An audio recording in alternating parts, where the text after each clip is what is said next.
Hi there all, and welcome to our next session, and I'm going to introduce Sundi Richard and Autumm Caines, who are going to talk about the use and misuse of care. Hi everybody, my name is Autumm Caines, and Sundi, you just want to say hi to everybody really quickly? Absolutely. Good morning or good afternoon. Hello, everyone.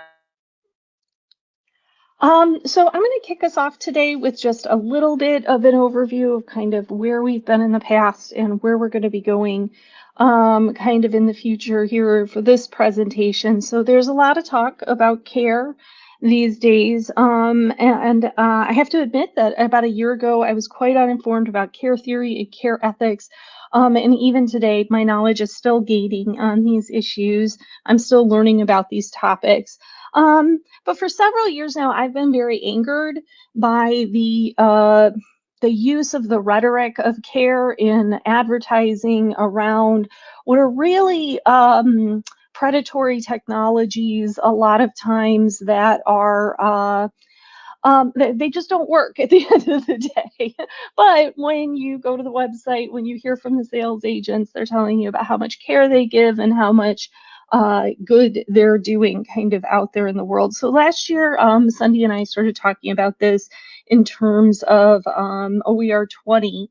We were building up to a presentation. We did a couple of blog posts. We did a blog post for the OER 20 blog called The Weaponization of Care. And then we had another presentation that we did, another article that we did on the DigSys blog called Care During COVID-19. And we weren't able to do the presentation for OER 20, but instead, what we've done is this time we've kind of taken it and we've gone into make things a little bit more interactive. And so one of the first things that we want to do, though, is I've heard some varying things. This is a very global audience. This is a very global conference. And I've heard varying things about how aware people are about the issues around remote proctoring. It's my understanding that this is called invigilation there in the UK. But basically, we're talking about systems that either use live proctors or use AI to watch students while they're taking an exam in very, very intrusive ways. The technology can be quite buggy, and there's lots of problems for people with disabilities, people of different racial identities, especially people with darker skin. And so I'm curious, how aware are you of these issues? And if you could just put in the chat, rate yourself kind of between like a 0 and a 5, 0 being, I've never heard of this before, what are you talking about? And a 5 being, I'm very involved in this, I know what's going on, I'm completely informed, I've read all the articles. Where do you think you're at? And just pop those into the chat real quick so that way we can kind of get a temperature of the room about where we're at with these things. And I'll go ahead and when people put them in, Autumm, if you can't see them, I'll just let you know what people are putting in. Yeah, let me know. So no one's added yet. 2 to 3. Okay. So okay. From 0 to 5. 4.5. Wow, that's very precise. We have a 4, a 5, a 5. Okay, so we're on one end of the spectrum, 3.5-ish. I like this specificity, very yeah. specificity. I hope someone does a 0.2. 3. Excellent. So we're kind of on the end of aware of this kind of stuff to varying degrees. I think, yeah, I feel pretty informed, but yet keep getting surprised from Joe Murphy. So I'm with you there, Joe. I would not give myself a 5 in any sort of way. Right. There's always more to learn. So before we jump into the game, I'd like to share with you a little bit about the creation of the game and kind of how we did it and where we came up with these things. I think when we first started thinking about creating something, it was more about recognizing what care is and is not, and taking from vendor kind of emails and other things like direct quotes that purport care but really aren't care. And so like, how do you decipher those things? I think we moved away from that a little bit as we started writing this and trying to like actually make a game out of it, because I think we were more drawn to the actual stories, things that had actually happened to a lot of people. So everything in the game actually comes from different articles and our own reading around the topic. So we didn't make any of this up. We just kind of put fiction around it and changed some things. The other thing I want to mention before we jump in is that this is very student focused so far. So as you see, if you've played the game, when you go in, it says, do you want to be a higher ed instructor or a student? And when you hit instructor, it's like, no, not done yet, go be a student. We started with instructor and we realized that instructors have to make a lot of difficult decisions. And so we wanted to really recognize that and make that part of the story.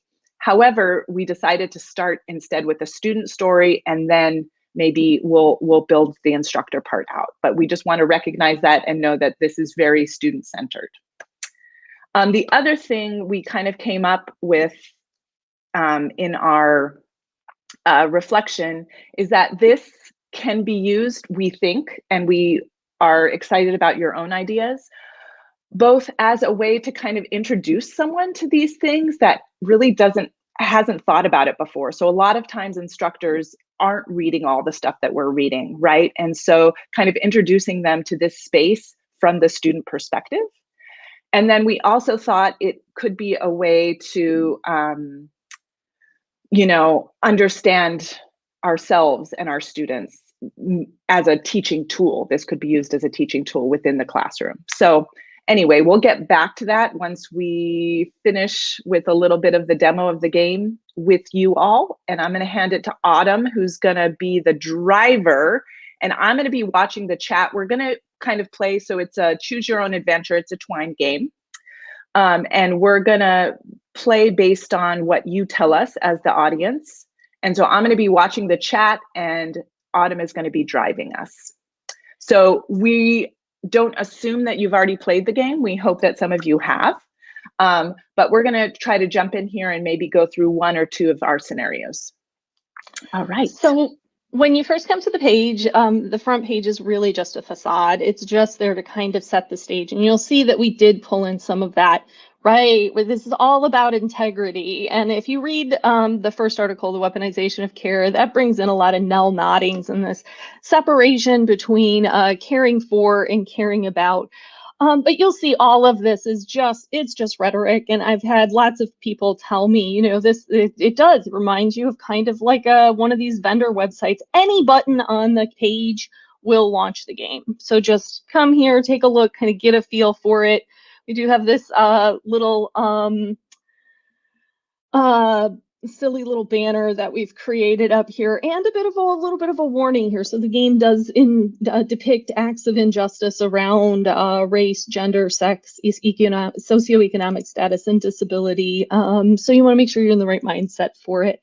Again, like Sundi said, we're still working on the instructor path, but I'll just dive into the student path and we'll take a look at this here. So in the beginning of the semester, your instructor informs you that the class is all the exams are going to be done online with a trust management system called Compel U. There's a list of compatibility issues that you'll need to make sure that your computer and internet can handle it. They are installing software, a webcam, a microphone, and a minimum of 2 gigabytes of RAM. You're told that that there will be a test exam so that you can practice before the midterm, which is the first exam. And so we've got 6 different options here. You can pass over and only remember again when the midterm happens. It's going to be a week away. And just put your number in the chat. I'm going to be reading them out here, but as they come in, Sundi will be collecting those and we'll be figuring out who's got where the most interest is. So you write to the instructor and ask some questions about it. You could drop the class. Do an internet search to find out more about this trust management system. What the heck is that? Make sure that you get all the tech that you need and be ready for the exam. Check your computer and realize that you have everything that you need to complete the practice exam and feel prepared for the exam day. Which way are we going? So far, we have a 3 for Matt Croslin, which is a bit of a short trek, but maybe. a 1, a go north, a 1. So we have a couple 1s. We might want to go with 1 first. Okay. So you're probably a typical student, right? You pass this over, it kind of comes through in your email, and you only remember again when the midterm's there. So you get an email from the instructor that you need to complete the practice test before the midterm next week. You try to install the Compel U software, but you're having a few problems. For one, it doesn't recognize your laptop camera on your Chromebook. You're feeling stressed about the midterm exam, but now you wonder if you'll fail completely because you won't even be able to access it. You finally get all the technical specs that you need by buying and borrowing. It's taking you quite a bit of time, and there's not you're not really in this headspace to be able to take a high stakes midterm, but you're ready, and you're going to make the most of it.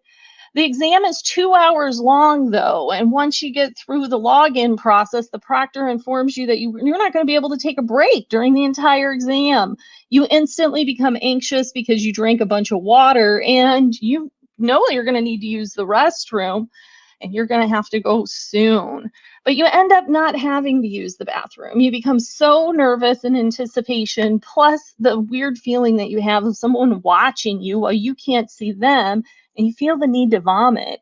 You tell the proctor that you feel nauseous and ask what you could do. The proctor responds, "Go ahead and vomit at your desk," which you do. You're pretty sure that you didn't do your best on this exam.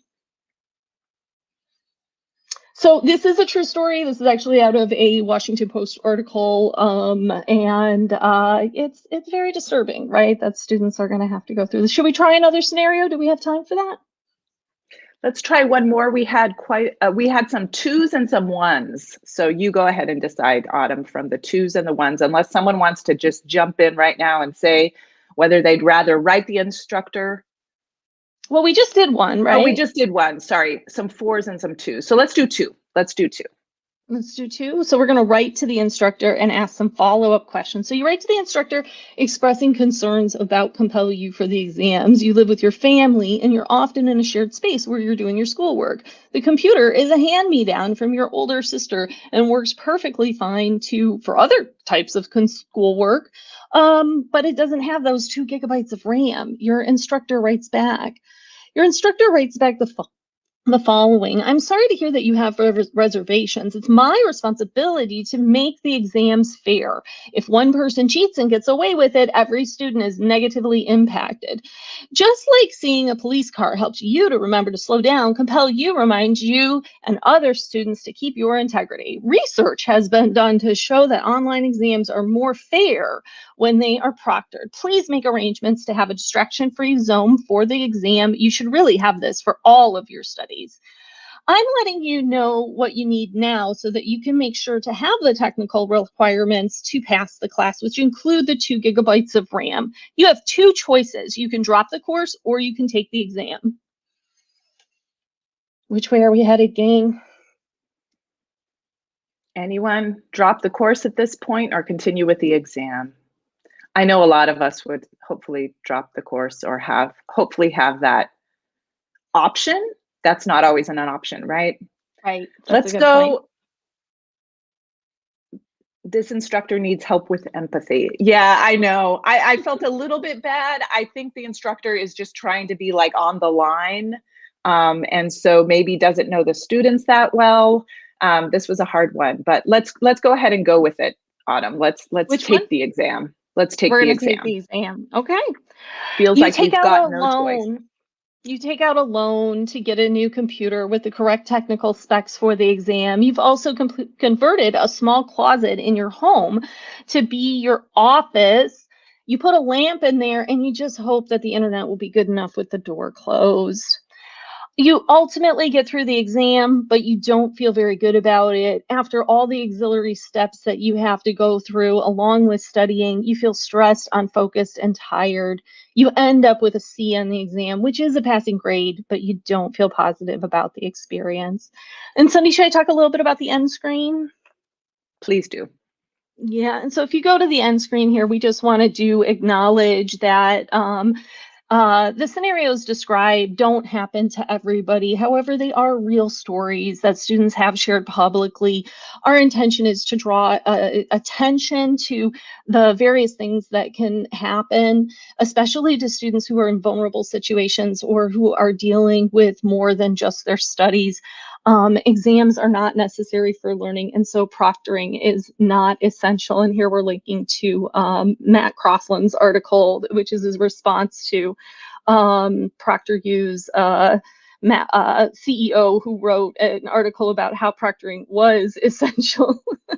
But I'm going to stop sharing now and jump back into the session with all of you so that I can see this chat and maybe interact a tiny bit.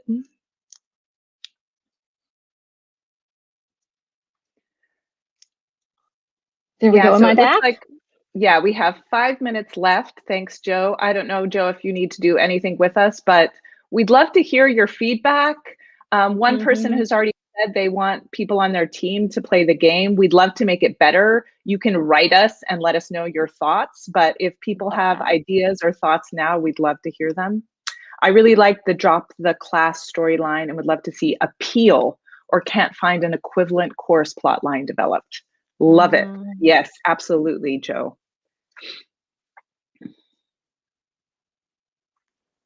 Did anyone think it was hard to do the instructor as even somewhat empathetic? I guess building out the instructor line might help us a little bit with that, to know the challenges that instructors face too. But if anyone has ideas about that, we'd love it. This is so awesome. Congrats and thanks. Lots of cheers. Thank you very much. Autumn can't see it, but I want to make sure others can. It's amazing, even without that added in, and many students might not even realize that consequence until after making the choice to drop. Yeah, absolutely. Yeah. I also think sometimes the instructors, you know, I mean, like you said, this isn't going to apply to every student. There's some students who will probably be fine with it. And so if the majority of your students are like, oh yeah, this is all right, I can do this because I can afford the computer, I don't have these kind of challenges. But those outliers is real impacts for them. I see Kyle here is saying it'd be enlightening to play different student profiles, student of color, nursing mother who's been affected differently by proctoring. The very last scenario is a scenario of a person of color. Some of those are some of the most heartbreaking, right? These folks, they don't get picked up by the AI. They're trying to do the check-in process, and yeah, it's just, it can be very, very dehumanizing. Joe Murphy says instructor issues. Yes, when we were brainstorming the instructor, we talked about department pressures and pressures from the department and the colleagues, that kind of thing.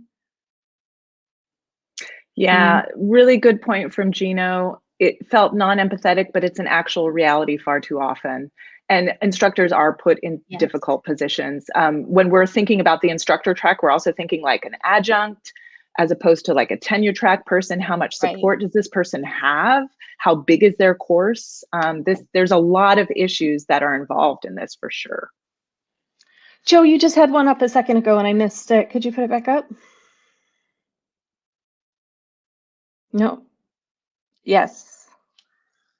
What the instructor is being told by the organization about options that they can offer students. Also, what about the instructor choosing the redesign of the assessment to avoid online exams? Exactly. Online exams are not necessary. At my school, University of Michigan Dearborn, we did just write a paper about this. The administration decided to not buy into a university-wide proctoring system and instead to come to us instructional designers and ask us to redesign the assessments in things that are more authentic and more real. Think about open book exams, think about portfolios, think about oral exams. There's lots of other ways that you can do examinations, that you can assess learning. It doesn't have to be your typical online exam kind of situation. So there's other options.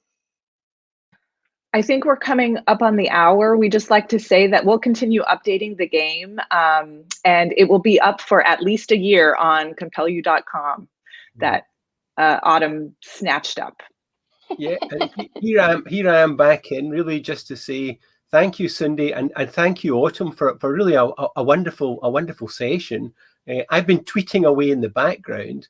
Certainly in my own institution, I would use this, just that bit, to raise awareness and to have the discussion around these issues with this tool. I come from a community college further education background, and some of these issues are issues that we need to take up with our awarding bodies. So because sometimes they dictate the assessment conditions, which we've done quite successfully, but some people don't realise that. So they'll immediately think, because the awarding organisation says it's a closed book exam, it's got to be a closed book exam, not realising, particularly just now, there's room for negotiation. I think that's such an important point, Joe. Thank you so much for bringing it up. This the fight of the abolition of these kinds of tools is not something that is just like against companies. It's against ideologies, and those ideologies are held by different levels of power at all different levels. So thank you for bringing that up. And that's us out of time. So I would just like everybody to give you a round of applause, and thank you so much. Thank you all for joining us. Thank you so much. Thank you, Joe. I'll see you in the green. Nom nom nom.